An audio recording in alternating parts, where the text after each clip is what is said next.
Assalamualaikum dan salam sejahtera. Kita sambung perbincangan latihan yang lepas. Topik 2.6 daya. Takrifkan daya dan nyatakan apakah kesan daya ke atas sebuah jasad. Okey, daya ni boleh ditakrifkan sebagai kadar perubahan momentum. Manakala kesan daya ke atas sebuah jasad, ianya boleh mengubah keadaan gerakan sebuah objek, iaitu kalau objek tu tidak bergerak ataupun pegun, dia boleh menggerakkan objek yang pegun. Ataupun kalau objek tu objek yang sedang bergerak, daya ni boleh menghentikan objek tersebut dan juga boleh mengubah arah gerakan sebuah objek yang bergerak.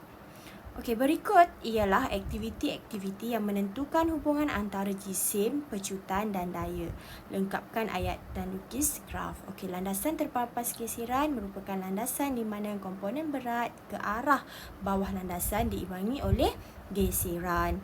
Alright, kita sambung perbincangan 2.7. Impuls dan daya impuls. So, nombor 1.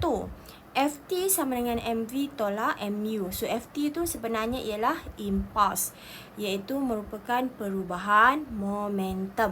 Okay, mv tolak mu tu itu ialah perubahan momentum.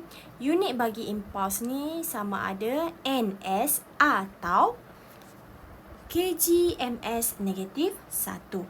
Soalan yang kedua, F sama dengan mv tolak mu bahagi dengan t, di mana F tu ialah daya impuls dan mv tolak mu bahagi t itu ialah kadar perubahan momentum. Unit bagi daya impuls ialah Newton. So, impuls kita definisikan sebagai hasil darab daya F dan selang masa T apabila daya bertindak. Manakala daya impuls ialah kadar perubahan momentum, iaitu daya yang bertindak ke atas sebuah objek untuk semasa yang pendek, semasa perlanggaran ataupun semasa letupan. Dan yang kelima, oleh sebab daya ialah suatu kuantiti vektor, daya impuls juga adalah satu vektor dalam arah yang sama. Okey, kita teruskan dengan soalan yang keenam. Berikan beberapa contoh untuk yang berikut. Meningkatkan daya impuls dengan mengurangkan masa impak. Okey, contohnya ialah yang pertama, menyepak bola sepak, memukul bola baseball, memukul bola golf. Okey, ataupun tukul yang mengetuk paku.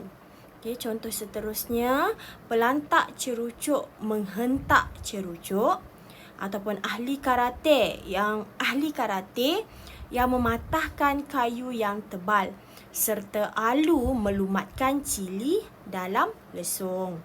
Manakala contoh untuk mengurangkan daya impuls dengan memanjangkan masa impak, yang pertama, tali pinggang dan beg udara dalam kenderaan. Contoh kedua, melindungi telur ayam dengan bekas telur yang boleh dimampatkan.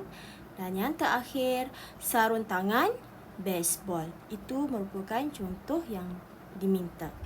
Okey, soalan yang ketujuh. Rajah berikut menunjukkan sebiji bola tenis berjisim 0.060 kg menghentam dinding konkrit dengan kelajuan 50 ms negatif 1 dan melantun balik dengan kelajuan 40 ms negatif 1. Ambil arah ke kanan sebagai arah positif. Jadi soalan yang ditanya, apakah impuls bola itu? So, kita keluarkan maklumat. MB sama dengan 0.060. Cikgu ada kesilapan kat situ. 0.060 kg. UB itu ialah halaju awal 50 ms negatif 1. Manakala VB ialah halaju akhir, iaitu negatif 40 ms negatif 1. Kenapa negatif? Sebab bola tadi tu melantun balik. So, bila melantun balik, arah yang berbeza, jadi ada tanda negatif. So, apa formula untuk impuls kita guna? Iaitu Ft sama dengan mv tolak mu. Okey, formula untuk impuls mv tolak MU. Jadi M nilainya ialah 0.060 darab dengan V negatif 40 tolak 0.060 darab dengan U iaitu 50. Jadi murid-murid pastikan tekan kalkulator dengan berhati-hati. So jawapan yang awak akan dapat ialah negatif 5.4 kgms negatif 1.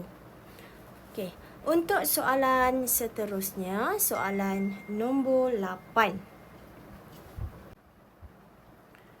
Seorang atlet yang berjisim 54 kg jatuh ke atas sebuah tilam dalam suatu pertandingan lompat tinggi. Dia menghentam tilam dengan kelajuan 10 ms negatif 1 dan berhenti selepas 0.6 saat. Berapa magnitud daya impuls yang bertindak ke atasnya? Okey, kita keluarkan maklumat. MA, mass atlet 54 kg. U, negatif 10 ms negatif 1. V 0.6 saat. T 0.6 saat. V 0 ms negatif 1 dan ditanya daya impuls iaitu F sama dengan berapa. So kita guna formula F sama dengan MV tolak MU bahagi dengan T. Jadi M tu 54 darab dengan V 0, dia akan jadi 0 lah. So tolak MU 54 darab dengan negatif 10 bahagi dengan 0.6. So awak akan dapat 900 Newton. Okey, topik seterusnya 2.8 berat. Lengkapkan pernyataan berikut mengenai berat dengan mengisikan tempat kosong. Nombor 1, berat suatu objek ditakrifkan sebagai daya graviti terhadap objek itu dan kekuatan medan graviti ditakrifkan sebagai daya graviti per kilogram. Nombor 2, nilai pecutan graviti bergantung pada A. latitude, B. ketinggian dari aras laut, C. G. kutub utara lebih besar daripada G. London lebih besar daripada G. Kuala Lumpur, dan D. G. Gunung Everest lebih kecil daripada G. New dan Hill. Yang ketiga, bezakan jisim dan berat sebuah objek. Jadi jisim ialah jumlah bahan dalam objek itu, tapi berat ialah daya graviti terhadap objek.